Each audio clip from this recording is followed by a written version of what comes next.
He couldn't have predicted the COVID-19 outbreak, but he built an ultra-modern hospital which came in handy during the pandemic.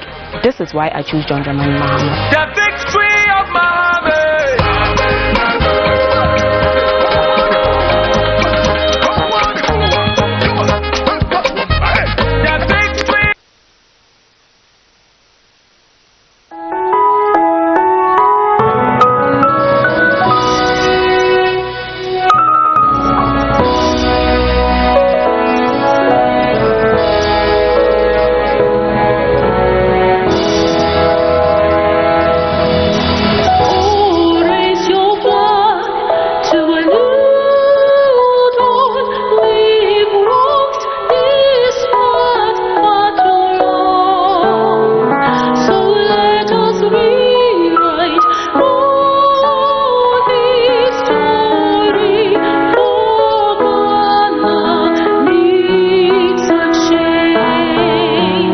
And may the heavens rescue this land. We need a man with vision to lead. John Mahama is the man for us. Oh, Ghana needs a change. No, I am sorry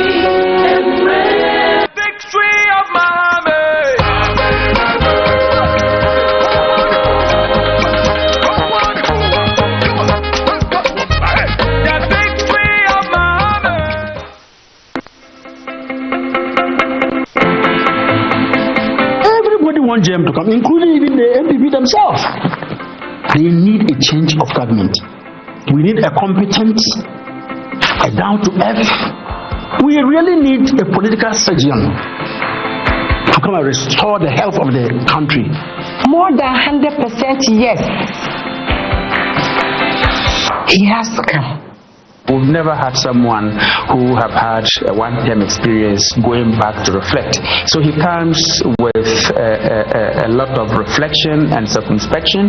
He comes with a lot more vigor, having been back in opposition for 8 years. And we all know that he is a transformational leader, and he certainly has reflected.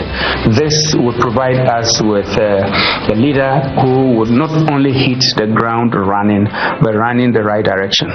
You don't measure the greatness of a leader only by his achievement, but you look at the obstacles that the person has overcome. I believe that John Mahama has what it takes: the experience, the wisdom, the track record, the integrity to take Ghana back to its position of destiny. Akufo-Addo does not have the experience, and we can all see he didn't have the experience. He's collapsed the economy, nothing is working well. So since he has been there, he knows how to get us out of this mess. I'm sure Ghanaians would rally their votes behind him to come and save us, because we're in a mess.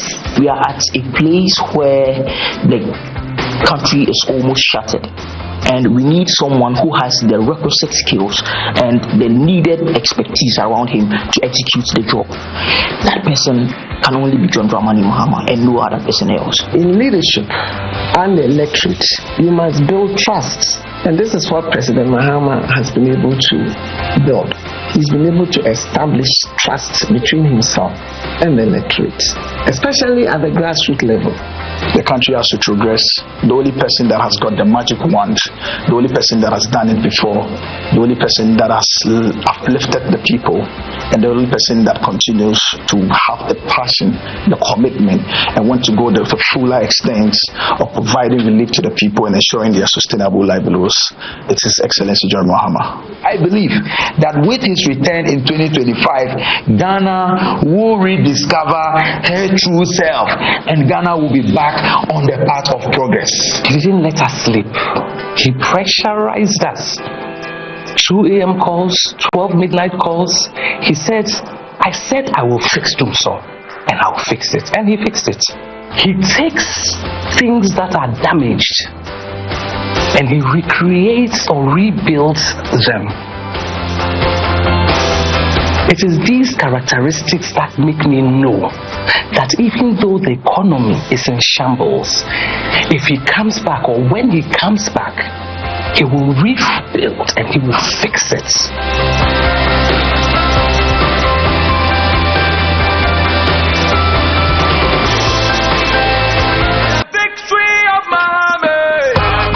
Everyone can say all the nice things they want to say about JM, but I choose JM for his straightforward tax approach. No reciprocity, no sloganeering. Experience over experiment. Ejumera all the way.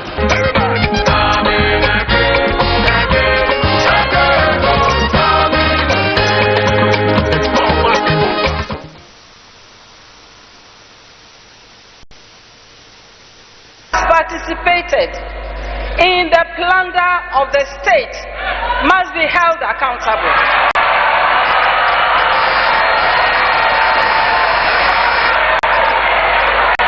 And my friends, this is not a threat, it is a promise.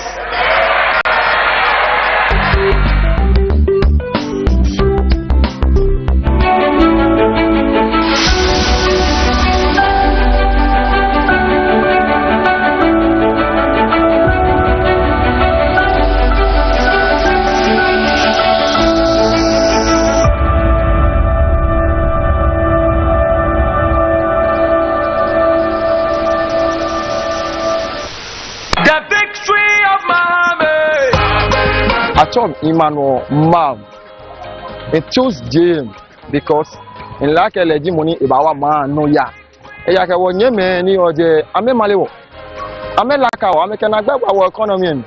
Bia ni to ma ni wole ake James legend money ba nye esa ma ni ma ba ya no. Na won choose James.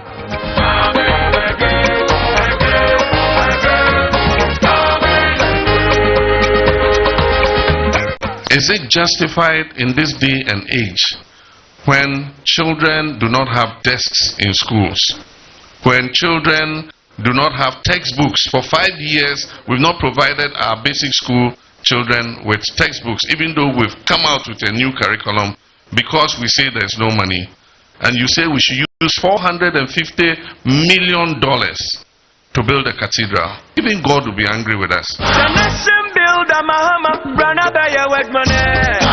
Mahama, Mahama, Mahama, Organamadu, Mahani, Sukuwadai, Hospital, Aquapapa, Medanabeya, Yebediye, Yehumbasoya, Kamala Harris. She came with her husband, but to tell us that based on economical issues, that we should sign. If we sign next year, they will come for population. Who are they coming to count? You sit down to design policies on education for children's future, and you are denying people that they shouldn't give birth to children. It's good when animals, or we send it to the animals, this thing, for them to the forest to get animals to enter the school. These are logic things that a normal human being should understand. Yes, you don't need to go and sleep and wake up or dream of it before you sign the document. It's just a matter of black and white. Sign it and let it go. Because you yourself, you have children.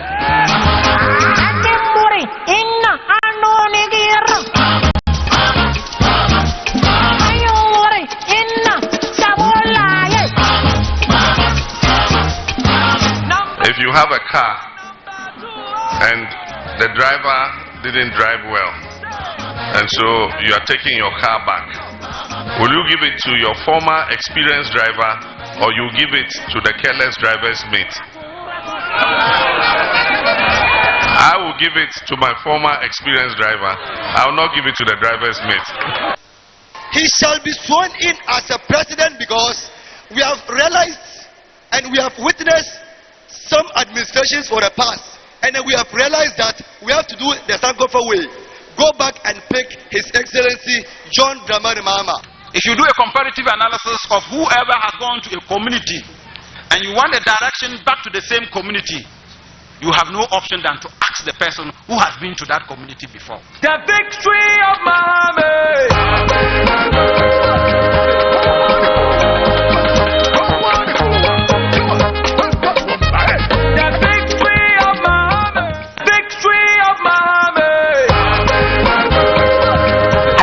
John Dramani Mahama because he's a visionary leader.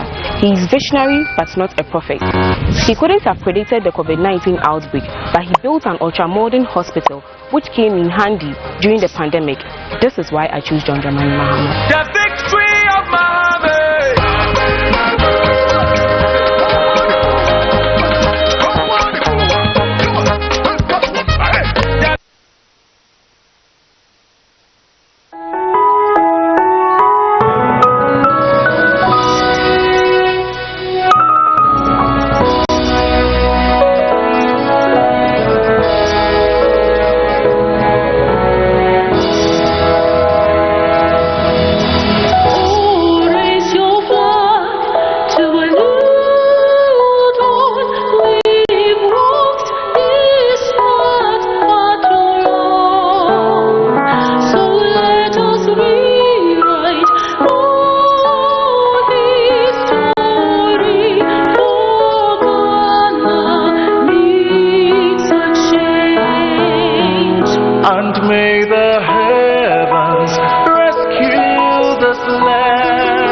Hello everyone, I'm John Mahama, former President of Ghana, leader and presidential candidate of the National Democratic Congress in this year's presidential and parliamentary elections to be held on 7th December. I'm excited to welcome you back to my regular John Mahama Live sessions. These live digital sessions will be part of a series of interactions I have christened the Mahama Conversations. It will be a platform to engage with Ghana's vibrant and dynamic youth and people. I want to share my thoughts, my plans and views directly with you, to hear from you, listen to your concerns and discuss the issues that matter most to you. I've always believed that your voices are crucial in shaping the future of our country, and I'm committed to working with you to create a better Ghana, to build the Ghana we all want together.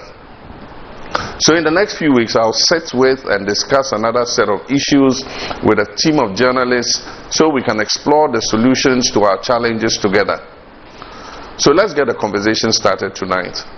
Post your questions under the live stream on my Facebook, X or YouTube channel. You can also email me at office@johnmahama.org. I look forward to our discussions after my presentation.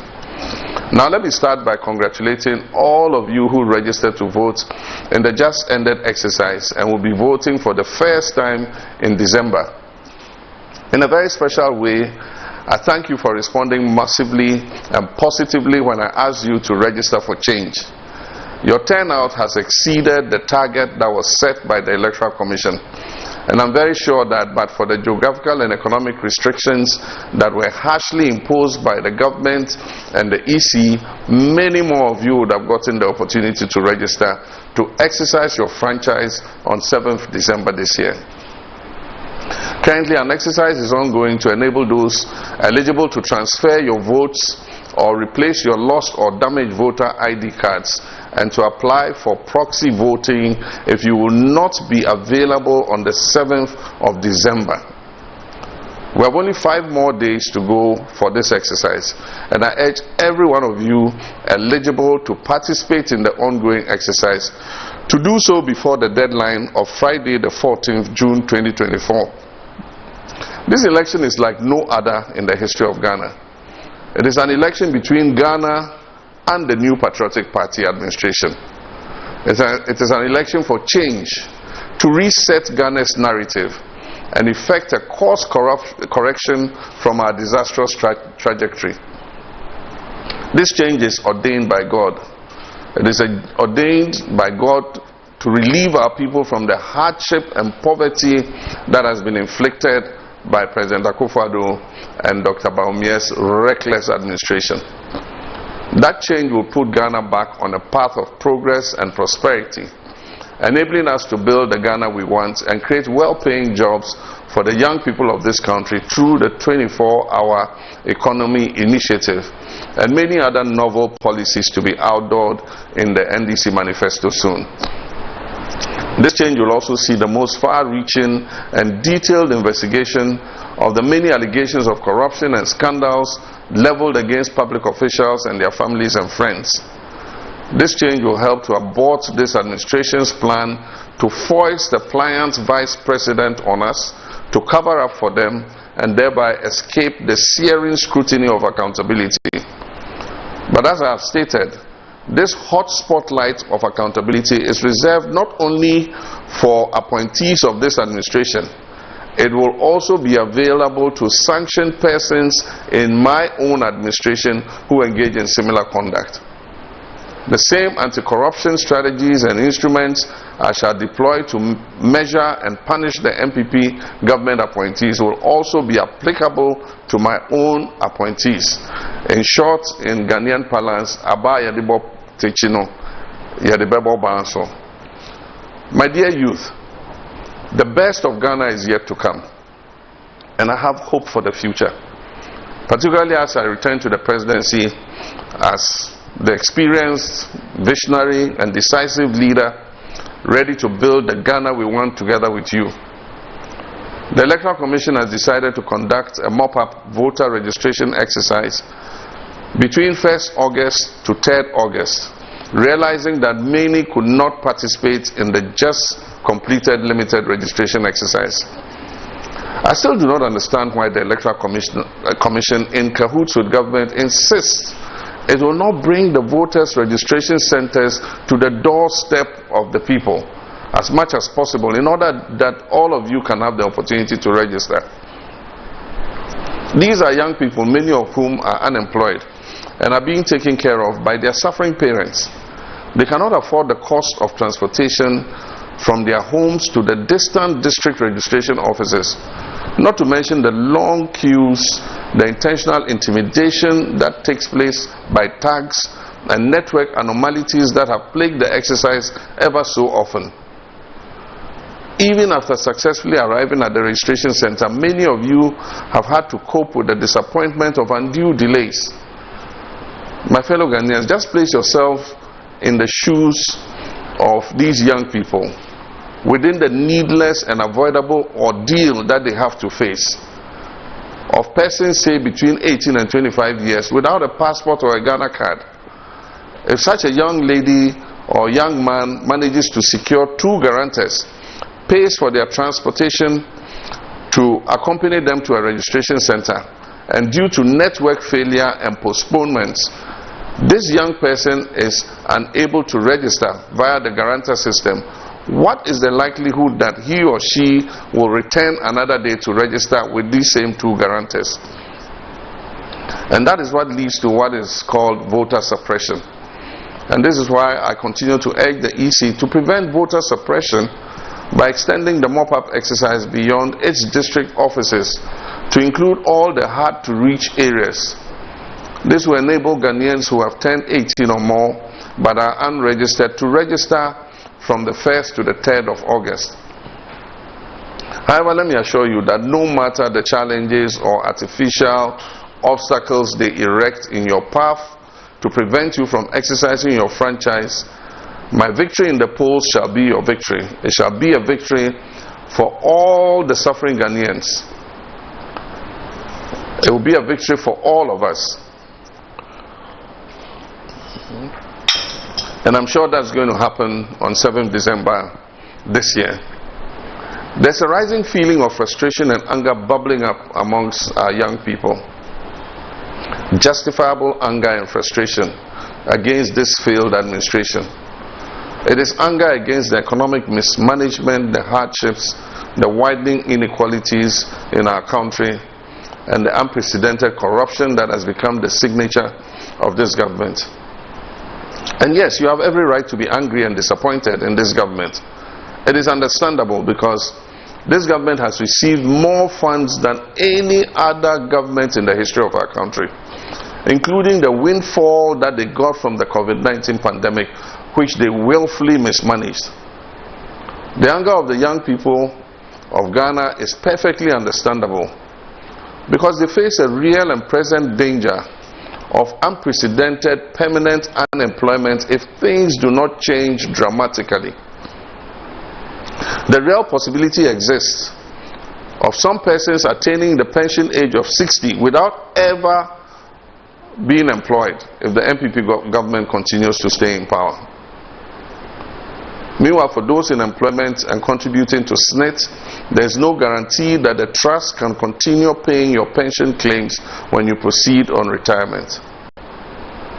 And let me add that the anger of the youth against the Baumia-led economic management team that has heaped daily hardships on Ghanaians is also understandable, because of the combined effect of increasing our national debt from 120 billion at the end of 2016 to a staggering 658.6 billion cedis today. To put it simply, our national debt of 120 billion Ghana cedis in 2016 shared amongst our population meant that each of us owed 4,000 Ghana cedis. Today, our national public debt of 658 billion cedis shared amongst our population means that every Ghanaian owes 22,000 cedis. The youth are also right to be angry at how the domestic debt exchange, the haircuts, when we said there were going to be haircuts, the president said there will be no haircuts. The domestic debt exchange program has conspired to impoverish their parents, grandparents, and their benefactors. Crude financial haircuts and other tax measures have collapsed many businesses that could have created jobs for the teeming youthful population. It looks like a hopeless economic situation. The youth are also angry at the poorly thought through banking sector clean-out, which led to the loss of more than 10,000 jobs and caused Ghana to incur a debt of 25 billion Ghana cedis.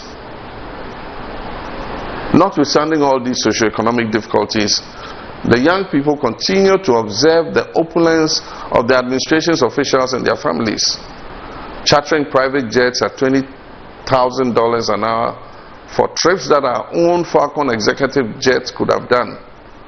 And as the Minister for Defense explained it, because it had no shower for presidential baths.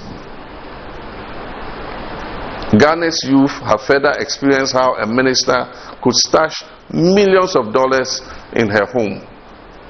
And only God knows the full extent of Ghanaian taxpayers' money that is stashed away by many others in this Akufo-Addo and Bawumia-led government. But I say to the good people of Ghana that working with Ghanaians and the international and anti-corruption partners, we shall do all that is humanly possible to retrieve such wrongly acquired wealth. The inequality and selective justice of this government are galling.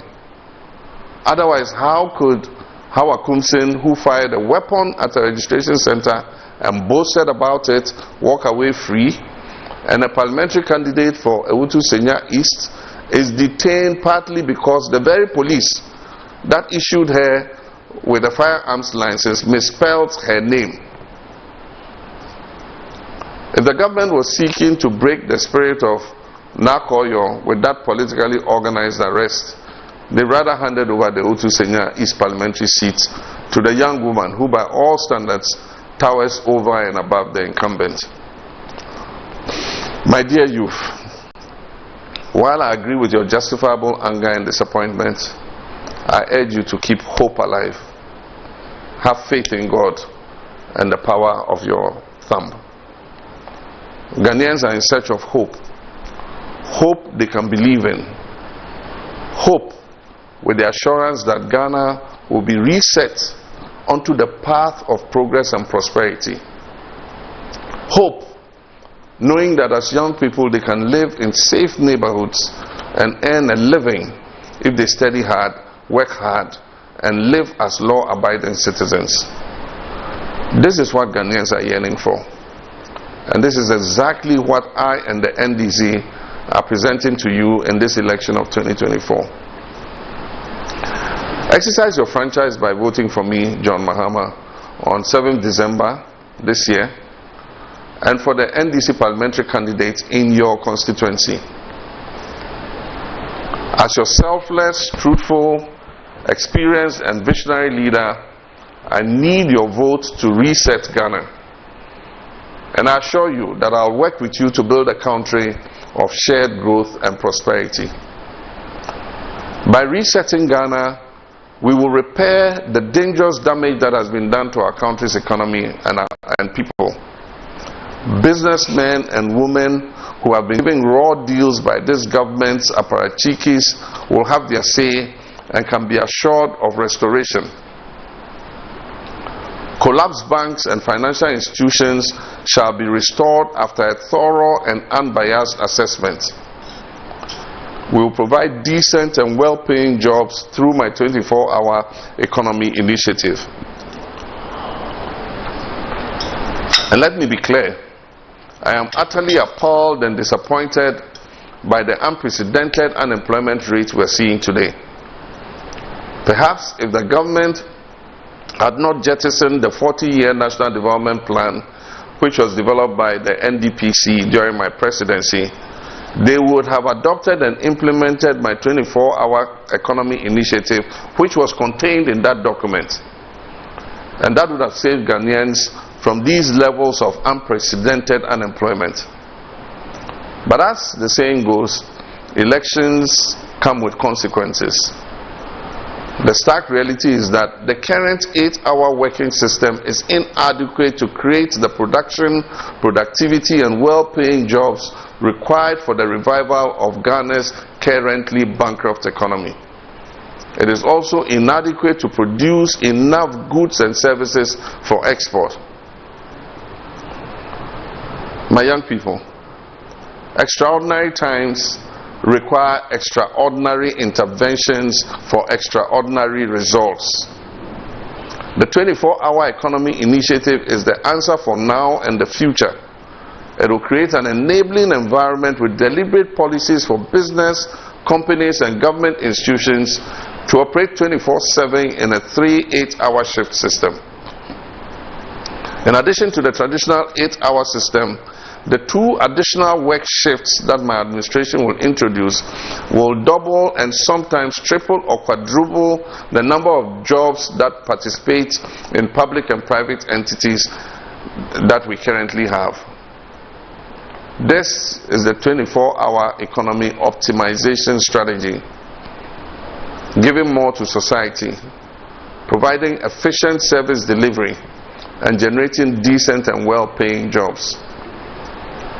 The benefits of this system will include, but not limited to, 24-hour port and harbor services, 24-hour customs services, 24-hour DVLA services, 24-hour agro-processing factories, 24-hour manufacturing industries, 24-hour construction companies, 24-hour diversified sanitation and waste management services, 24-hour financial institutions, 24-hour healthcare services, not just emergency care, 24-hour community pharmacy care, 24-hour tourism, creative arts and entertainment industry services, and 24-hour retail centers, and more and more and more.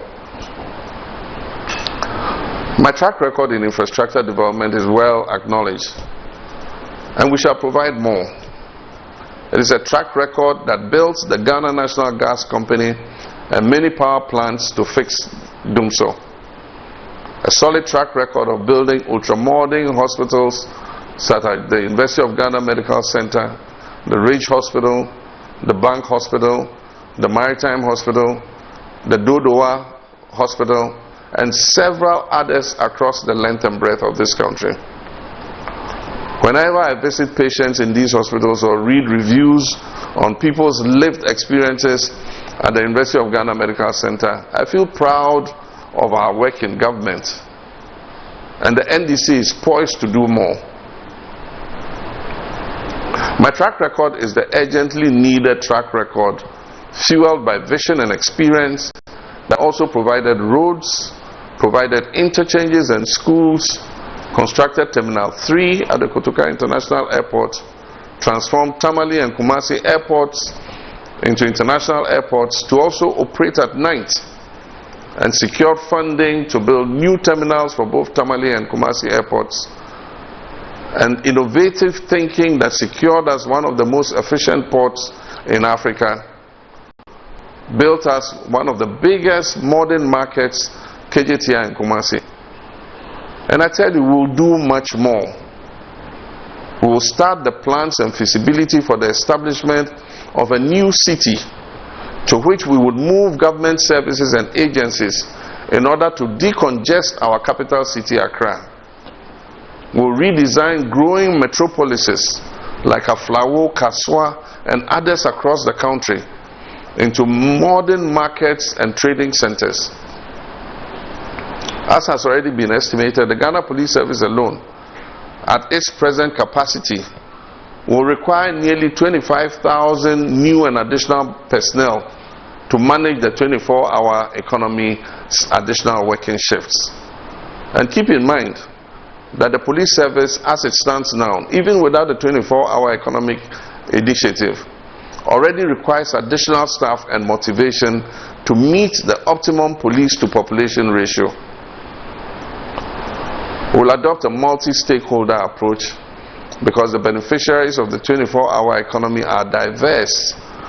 Unemployed youth, including unemployed graduates, farmers, traders, small and medium-scale businesses, students who need vacation jobs, and the underemployed. No one will be left out. I'm determined to provide the necessary incentives such as favorable tax measures, cheaper and reliable power, financial support through the Ghana Exim Bank, oil revenue, and the National Women's Bank, which we will establish to soften the ground for both public and private participants who sign up to the 24-hour economy initiative in order to have a smooth takeoff. My dear Ghanaian youth, I urge you to register for change, and you did. Thank you very much once again for heeding my call for change.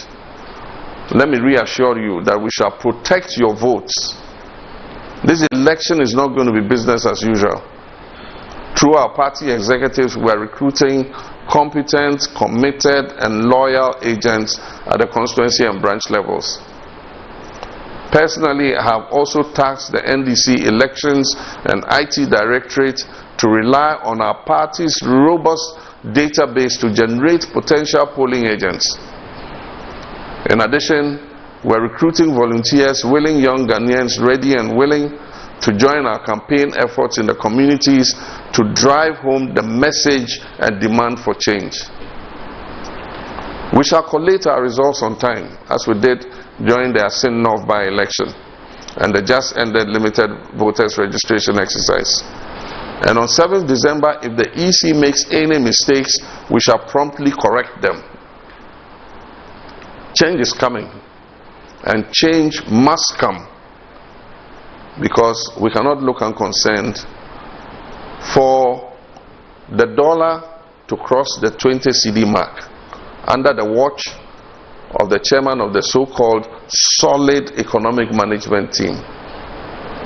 Change is coming, and change must come, because the unemployment rate the unemployment rate can possibly cross the 20% mark under the watch of this driver's mate if we do not change direction. Having increased from 8.4% in 2016 to 14.7% in 7.5 short years.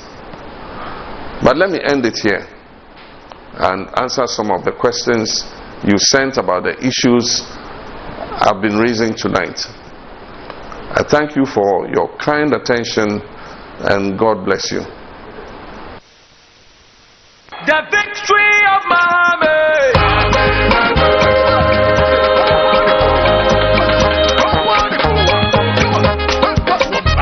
The victory of Mahama.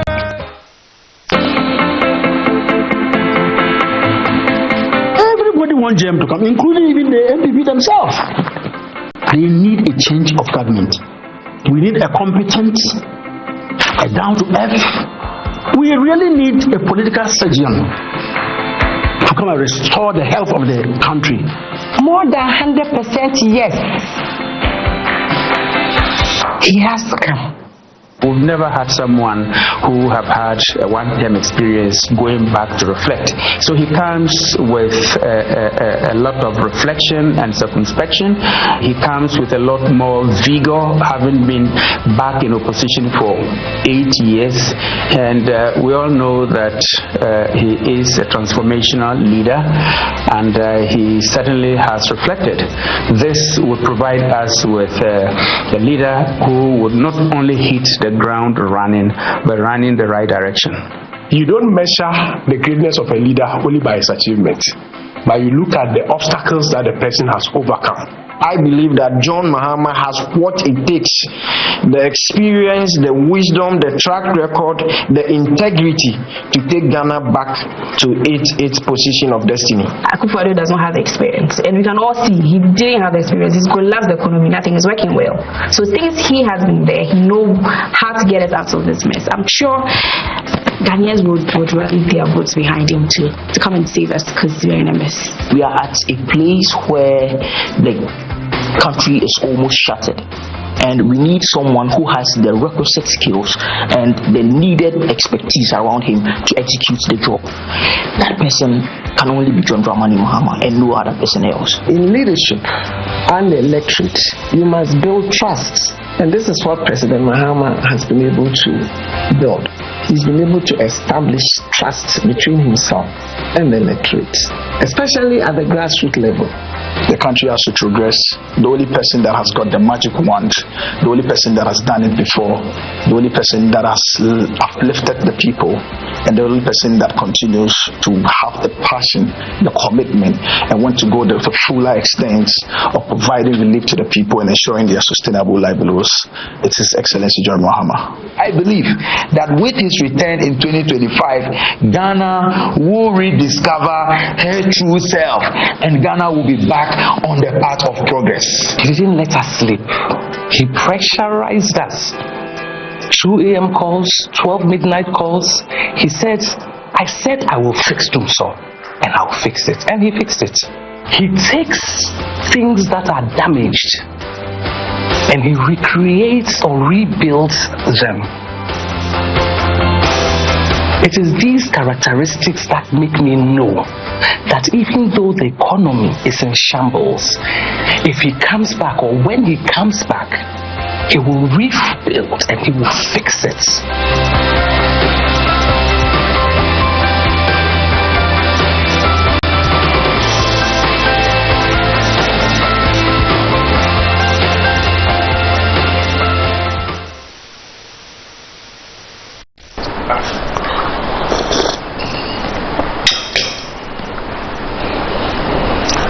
I hope you enjoyed the video, and now let's take your questions.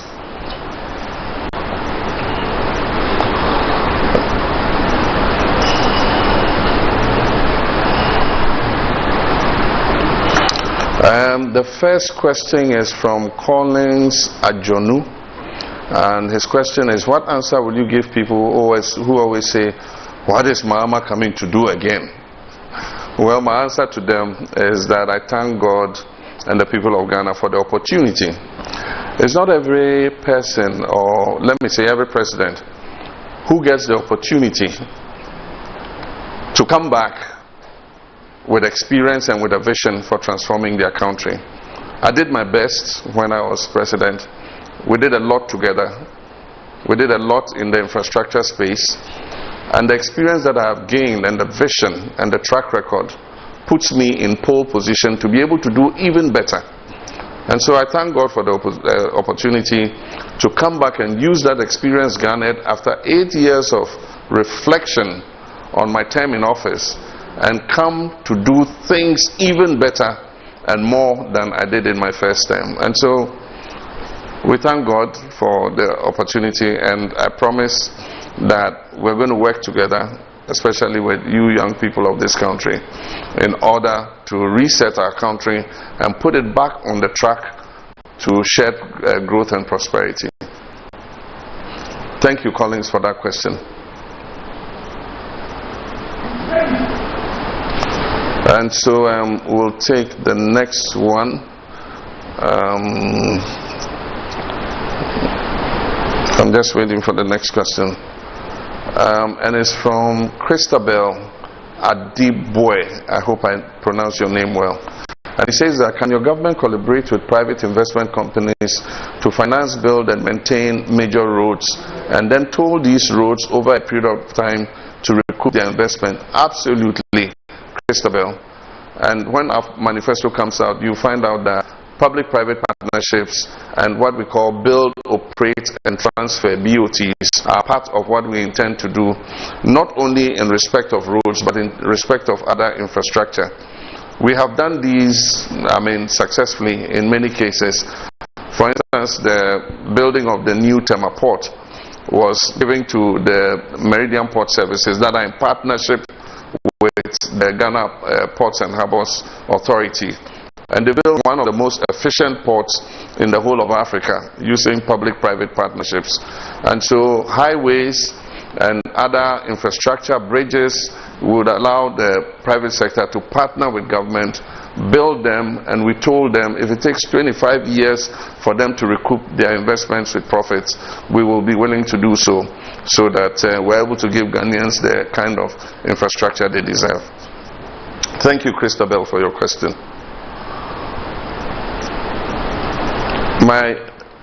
This is from Mickey Atta, and it says, my visionary president, what measures is your government going to put in place to better the conditions of service of the suffering Ghanaian teacher? I've said that several of the difficulties and challenges that our teachers face, especially for rural teachers, one is accommodation.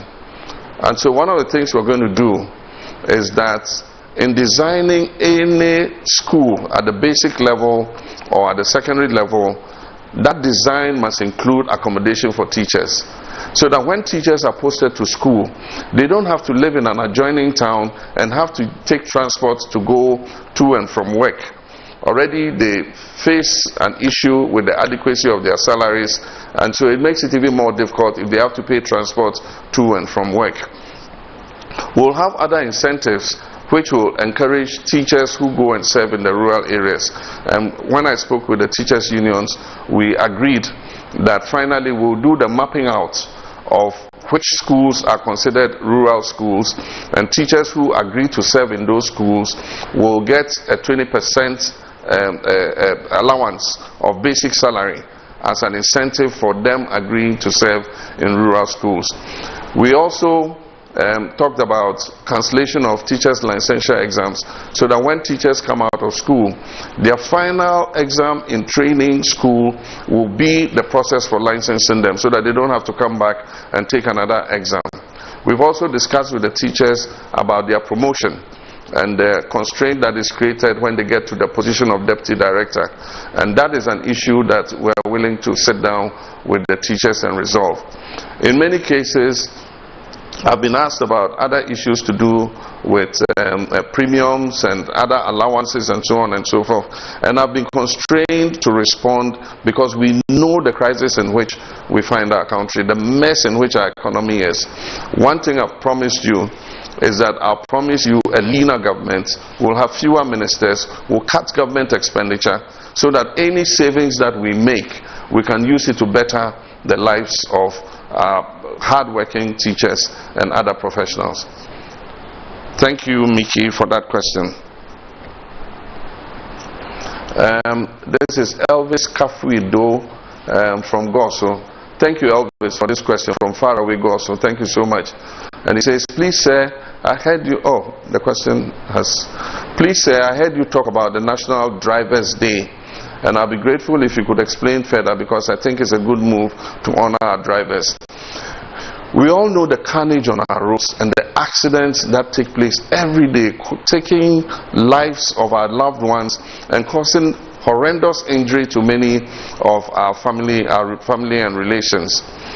We believe that just as we have the National Teachers' Day, where we honor the best teachers, we can have a National Drivers' Day, where in every region we'll choose the best driver who has driven for years without accident, who observes the road regulations, who keeps his car well serviced and in good condition. We'll identify all those drivers over the regions and we'll honor them. We'll also at the national level have the national best driver, and we'll honor him, give them some rewards, so that it encourages other drivers to emulate them. But let me point out, the National Drivers' Day is not going to be a holiday. Like the Teachers' Day, if it's a working day, we'll go to work. But we will have an event that honors the best drivers, not only nationally, but in all the regions. Thank you very much for that question from Goso.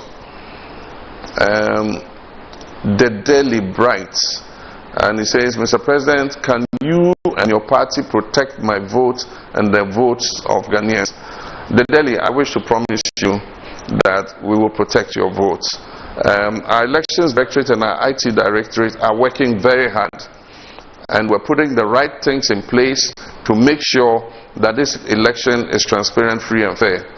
Because we are of the utmost belief that if the election is transparent and fair, the NDC would win the election. And so we're doing everything to protect your vote. Vote for change, vote for John Mahama, vote for your NDC parliamentary candidate, and I assure you we're going to put the right people in place in all the polling stations to make sure that everything is done transparently and fairly.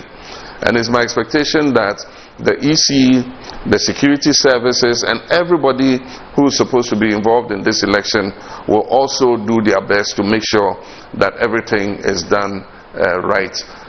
Your duty is to go cast your vote for John Mahama, cast your vote for your NDC parliamentary candidate, and I can assure you your vote will count. We will make sure your vote is protected. Thank you, the Delhi. Next one. One main challenge your government will face if you win is how to salvage the economy. Even with the IMF program, they are still sinking it. And Ghanaians are. What will you do differently to restore investor confidence, create jobs, etc.? It's taking 7.5 years for this government to totally, bring an economy to its knees. Indeed, this 7.5 years are a lesson in how not to run an economy. We started with 125 ministers, huge government expenditures. Government expenditure ballooned. We put money into things that did not yield any direct benefit to the people. There are many one district, one factories that are not operating. They have no equipment in them, and yet billions of cedis were put into these factories. We have one village, one dams that are not fit for purpose. There's no dry season agriculture taking place there, and yet billions of cedis were pumped into these things. And so I have promised that we're going to open the books.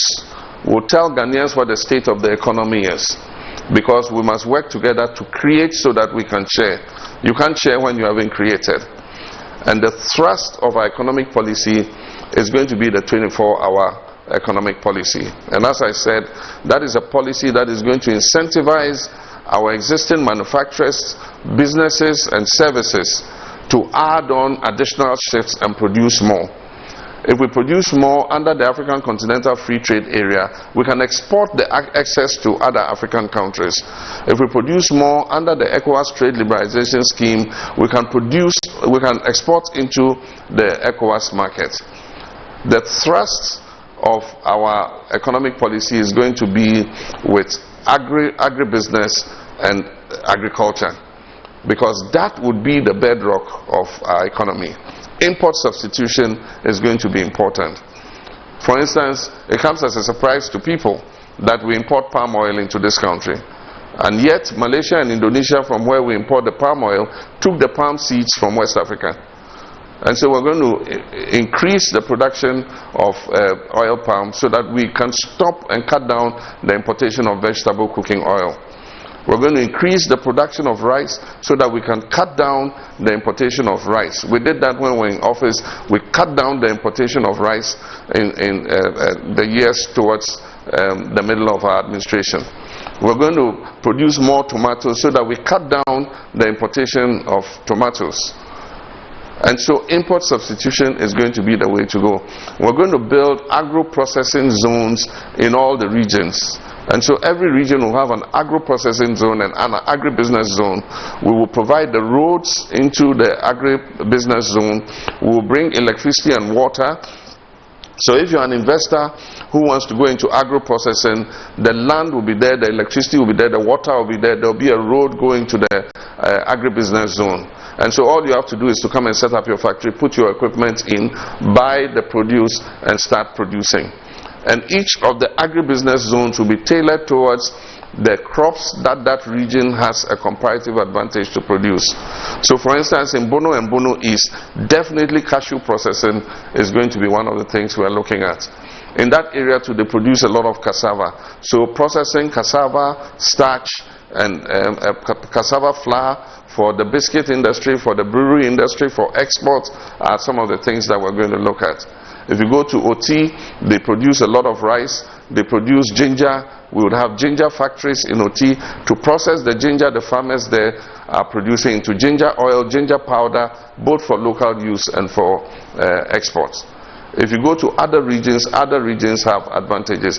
The north has a lot of soya bean, is producing a lot of soya bean, and so soya bean processing will be available in the north.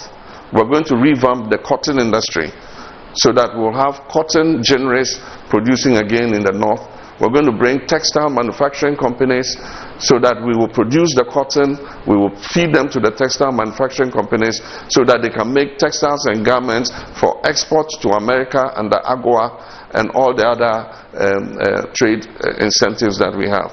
And so there's a lot that we have on our plate. We're going to incentivize the pharmaceutical center because we want Ghana to become the pharmaceutical hub for the whole of West Africa, and if not for Africa. In my first term, I did it when I gave the pharmaceutical companies, manufacturing companies, support to expand their production, and they did that. And based on that, we started exporting to Sierra Leone, to Liberia, to Burkina Faso, to Mali. We're going to do it again and do it even bigger. Aside from that, a thrust of our economic policy would be to give advantage to Ghanaian registered businesses. If you're manufacturing a product in Ghana we would use government spending ability and government spending muscle to give you first priority rather than buy an imported product. And so if we have a cough syrup produced in Ghana, we are better off buying our cough syrup than importing that cough syrup from India. Or if we want to buy analgesics for the Ghana Health Service, we are better off buying analgesics, paracetamol, and all the other painkillers produced in Ghana than importing them. And so we're going to give an advantage to private sector in Ghana to be able to expand their production and get a good market so that we can build prosperity for ourselves. And let's go on. The Rudolph Kojo Mante, and Kojo says that the current government has polluted the security services. That's a very interesting word, polluted security services. What are the three key things to do to normalize the above mess? The security services are manned by Ghanaians, and I don't have a problem with the men and women in uniform as long as they act professionally. They should always remember that they are servants of the state and they are supposed to give service to the state of Ghana and not be used by any political party or any administration as an extension of that party. And so I urge our men and women in uniform to act professionally. We're not going to come into office and go persecuting any people in the security services. Indeed, we need more Ghanaians to come into the security services.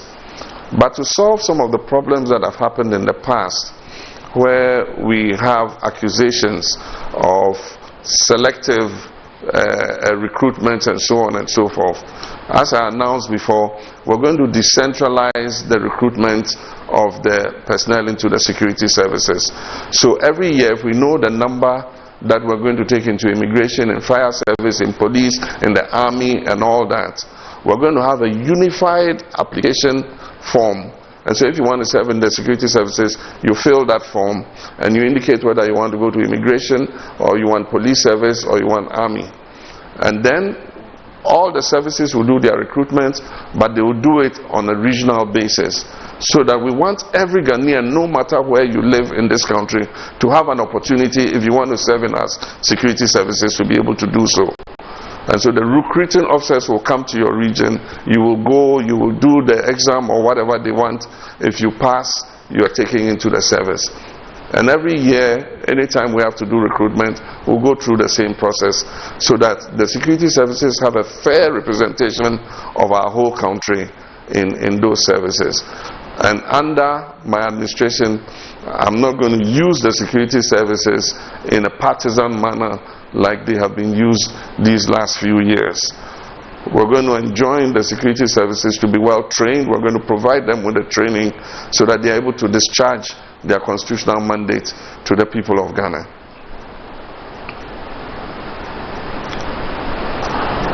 And then I have Kofi Banafu, who says, did I hear the former president talk about restoring licenses of collapsed banks? Yes, you did, Kofi. I said that we're going to go through the processes that led to the collapse of the banks. And for the cases in which those closures were unjustified, we would restore the licenses. We are looking at a tiered banking system. One of the reasons for the closure of these banks was that they could not raise the capital reserve ratio that the Bank of Ghana had asked for, which was 400 million Ghana cedis. Now the point I make is that we should have a tiered banking system where you have the big banks who should have a reserve ratio of 400 million. You can have mid-sized banks that should have a reserve ratio of say 200 million, and you can have micro banks that with a reserve of 80 million to 100 million can have a license to operate, because all these banks cater to different segments of our business environment. And so the Unilevers and others who are big companies can deal with the Class A banks. But the small and medium enterprises need smaller banks that are able to give them service. And because of the risk involved in small and medium enterprises, of course, they would have more risk. And that's why they are the kinds of banks that somebody would close down. And so, yes, we're going to look into the processes that led to the closure of those banks. I know that some of those cases are in court. We are hoping that the cases will be adjudicated. And when they are adjudicated, if we have taken an unbiased look at the circumstances in which they were closed, for those that were unjustified, our government will be willing to restore their licenses so that they can continue with their work. There are a lot of people who lost their jobs, more than 10,000 bankers. Some have become bakers, some are traders, some are Uber drivers. It will give them an opportunity to be able to go back to work. So to conclude, I thank you very much for your questions. The time has been painfully short, and it's my hope that we'll be able to make more time in these live sessions to be able to answer more of your questions. But my dear Ghanaian youth, I urge you to register for change, and of course you heeded to my call, you did. And I thank you very much once again for heeding my call for change. It is critical that we take advantage of this opportunity on 7th December to change the dangerous trajectory on which our country is currently embarked on. And let me assure you that I shall protect your votes. Your votes will count for something in this election. And like I said, 7th December 2024, presidential and parliamentary elections are not going to be business as usual. I thank you very much. God richly bless you, and have a good evening.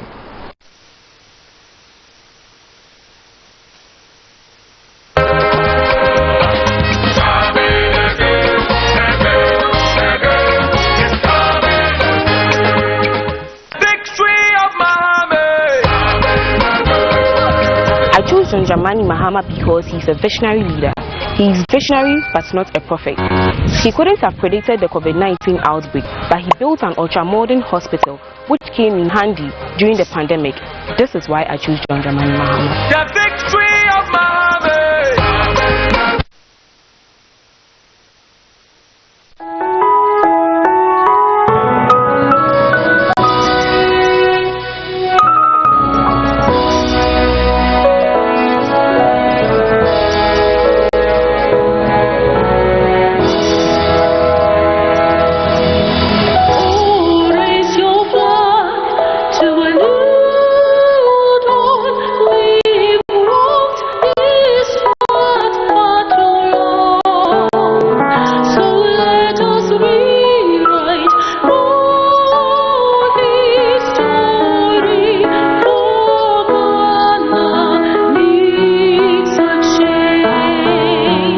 And may the